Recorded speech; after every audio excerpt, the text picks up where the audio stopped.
Bom, programação de alto nível versus programação de baixo nível.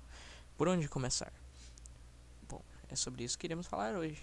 Uma programação de alto nível, ela é destinada ao usuário final, né? Ela é muito simplificada, né, em alguns aspectos. Ela é bastante simplificada e ela trabalha também com interfaces gráficas, que são destinadas ao usuário final, que poderá fazendo programas que poderão ser comercializados e que terão facilidades de acesso a outras pessoas. Então, por exemplo, vamos ver quando você abre um navegador de internet. Ao abrir o navegador de internet, ele foi basicamente escrito em uma programação de alto nível, porque ele é uma interface gráfica, uma interface facilitada, com uma text box para você pôr um link e o botão enter para você entrar. Então, basicamente, uma pessoa que não use o computador frequentemente vai conseguir com facilidade usar o navegador de internet. Então, basicamente, isso seria uma programação de alto nível. Um navegador, um programa de gravações, um editor de vídeo, a Steam, por exemplo. Programas que têm facilidades para o usuário final e que são destinados para eles. E uma programação de baixo nível, o que seria? Uma programação de baixo nível, na verdade, ela é destinada ao computador em si. Ela tem como acesso principal os componentes, um acesso direto. Vamos pegar como exemplo a linguagem C. A linguagem C ela não possui interface gráfica, apenas uma interface de prompt de comando. E ela tem uma comunicação direta com os componentes do computador.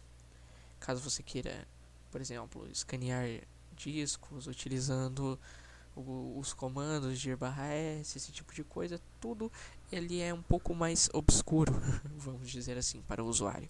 Um usuário dificilmente ele utilizaria uma tela preta com o cursor piscando. Então, isso é uma linguagem de baixo nível. Ela é destinada ao componente, ela é destinada a pessoas que, por exemplo, ao programador mesmo que queira usar um script de automação ou algo do tipo. Ela é uma linguagem que não vai, é um tipo de programação que não vai para o usuário final. Às vezes vai até, mas dificilmente ela chega no usuário final, justamente porque ela não tem algumas facilidades que outras linguagens têm. Geralmente são linguagens um pouco mais difíceis de serem implementadas e você precisa de mais coisa para fazer. Por exemplo, você precisa de mais linhas de código para fazer menos operações.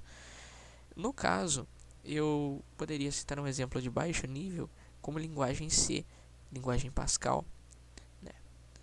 E como alto nível, Java, C Sharp, entre outras aí. Mas então, por onde começar para se tornar um programador? Ok, você não pode focar em linguagens de alto ou baixo nível para começar a programar.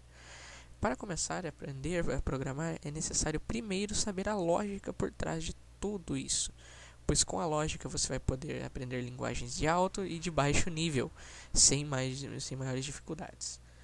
Posso citar um exemplo meu, usando o programa Visualg.